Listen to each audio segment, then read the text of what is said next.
we're going to have to end this conversation, and we're going to end it the way it began. So we still have a little of time to share. But first of all, I want to thank everyone for this insightful conversation. One of the premise of this podcast is that there's too much talking and not enough doing. So why don't we pass the mic and share what you've heard today that will inspire you to do something differently than the way you did it prior to this conversation, or anything that you felt was left unsaid. Any last thoughts? And to give you a moment to collect your thoughts, I'm going to share my own takeaway. I, first of all, found this conversation really exciting because I'm on my personal journey and I'm looking for ways to disrupt my own belief. When we discussed about the number of people who are in that personal journey transformation versus the rest of them, it reminds me of crossing the chasm from more this understanding that there are different type of groups, and perhaps we might still be in the early age, not as early as 10 years ago, but we might still be in that phase where there are so-called early adopters of this personal transformation. And hopefully people like Jeff Bezos will feel some pain coming from peer pressure to change his own view, not from his choices, but because of peer pressure. The two things that I am taking away from this conversation. The first one is when Mark, you started sharing about your own experience in rejection. And then Lisa, you talked about growth pain. And I think as a leader, once you recognize and accept that there's going to be growth, there's going to be pain, it's a little bit liberating, actually. And as the opposite of you, Mark, if I go back to my last 10 years, and look at the various moments that were painful, I would want to go through them because of what they brought me. It was worth it. So that's number one, reminding myself that with leadership comes some sort of pain, whether it's through rejection, not being afraid of standing strong on your values and not being liked by others. So that's one. And then this idea of the sacred leadership, whether it's connected to mindfulness or not, and this idea that leaders are chosen, it definitely rings a bell. On many levels, I love that idea. I want to dive into it. I feel that it brings a lot of humility. As I'm starting my own company, being a co-founder in an organization, and it makes you want to do, go beyond, not to get something for you, but almost being chosen as a leader it has to come from other people. And it's not because you're starting something and that you put on your resume leader, CEO, etc., that you are a leader. You have to be chosen. I think it brings a depth and a different understanding. So thank you so much for this learning. So Mark, you'll be the last one to end this conversation with your thoughts or understanding. So why don't we begin with Runa? Any last words or things that were unsaid or understanding? Yes, I would want to come back to words that Lisa said, and where she was reminding us that it's not only about business and leadership, it's also about education and all other systems. And what I would like to take away is invitation to me and to everyone else to create a new narrative around the future that we want to live in, and we want to hand over to our children and to our grandchildren and to the next 7 generations. What is that narrative? Who is in that narrative? What is in that narrative? How are we living? How are we interacting? How are we loving each other? And I want to do even more of taking on being the messenger for that story. Like Lisa said, we need to, the more of us that bring that story out, that new narrative out, the more chance we have of reaching more people to create that tipping point. That's what I would maybe end this on. Thank you very much to reaching mass market. Yes, and really transforming society as a whole. Patrick, what would be your own takeaways?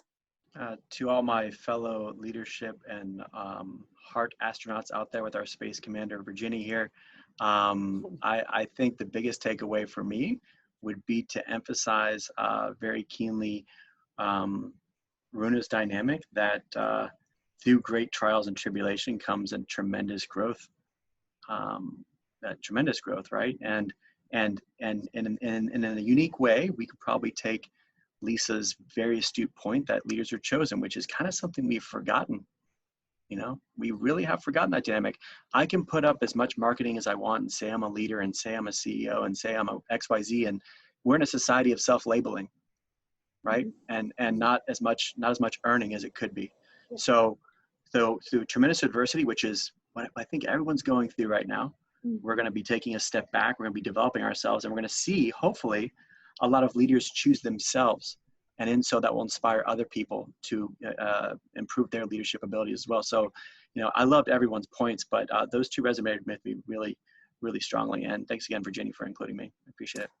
My pleasure. Society of self-labeling, how profound and true and harsh it is for all of us who've been playing that game. Thank you, Patrick. Lisa, why don't you share your last thoughts or understanding? Yeah, I'm so spoilt for choice because there's been so many rich sharings in this conversation.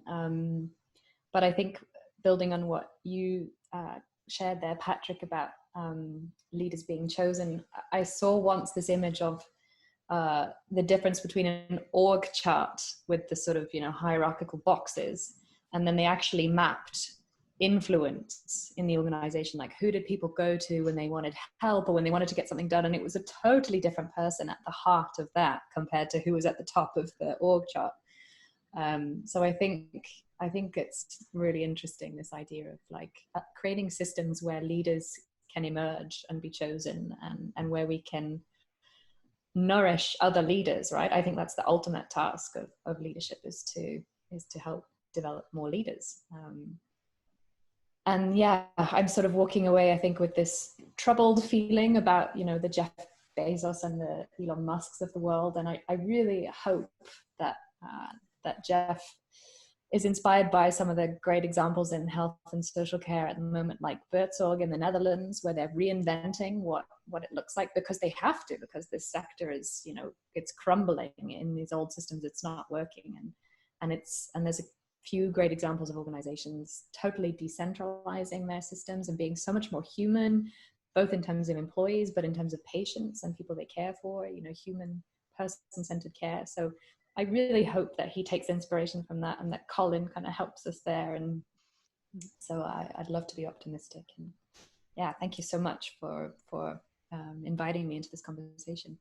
And being optimistic is, you know, that's one thing that we actually have that might be a difference.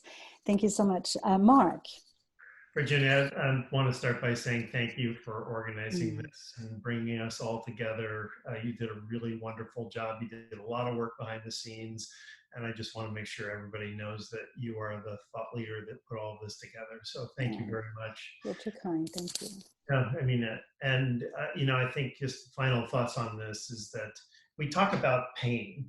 We talk about the painful growth that one has to go through. I mean, we learn from our successes, but truthfully, I think we learn from our failures. We learn from our setbacks more, right? Because they motivate us more. We don't like that pain, so we want to make sure we don't do that again. And so we learn lessons. And so in a very different way, this notion of how do you get people to open their hearts and become more, you know, balanced. That's all we're looking for. It's just balanced. And I think this pandemic is really giving, not just giving people the time, but this is a painful experience. You know, my gym was closed, and I'm that guy who's there at 5:30 in the morning, right? So they closed the gym, and I think, okay, what am I going to do? So I start walking on the beach. Well, guess what? They closed the beach. Well, I'm there at 5 o'clock. It's dark. Nobody can see me. So I went down and I started walking, and it was like this sacred time for myself. And then all of a sudden, one day I got there, and there were like policemen and border patrol cars on the boardwalk, and I'm like, oh man, like you're taking my joy away. And we can't go see our families, and we can't go to restaurants, and we can't see our colleagues. This is pain. This is grief. All those negative emotions that people are going through is forcing people to think about, man, when this is over, what am I hoping for? What do I want? And I'm just hoping that, we don't have your training program, Lisa, that I'm, handing off to you, if we don't have that formally, that this is nevertheless, this experience is going to give people that opportunity to be there. And then the final thing I would say is that, after this woman told me that this was a mistake and you should never say lead from the heart, that, this moment in time gives me the real recognition that I'm not alone, that we're all like-minded and hearted here, that this evolution is way underway. You can understand why I would think otherwise. But to know that there's so much discussion about this is really encouraging, because that's what it's going to take. It's going to ripple. And the final thing I would say is just that don't wait to be led this way. If you're waiting for your organization to shift, it may never shift. The way to do it is to lead your people in the way that you know is best, and the way that you would want to be managed. And your example alone is what's going to change within your organization. Just like you were talking about, Lisa, about who are the influencers. Once you build a reputation of being that caring and supportive manager, people are going to want to come to work for you. They're going to want to be part of your team.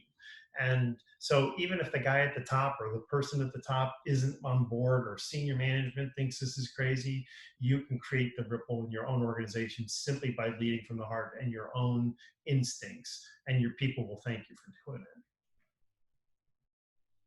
it. That's beautifully said, Mark. And I think really your message is that it's on our shoulder now as leaders, to, or not to, even if you're not leaders, to step up and become our own self-authoring leaders. So thank you so much. I'd like to end by asking viewers and listeners to this video to subscribe if they'd like to our podcast on YouTube and other channels that they're listening on, and tell us, what does that mean for you to lead from your heart? You can leave your answers in the comment section. And again, thank you so much, everyone, for taking the time. Thank you, everyone. Patrick, Thank you. Thank you. Nice meeting you.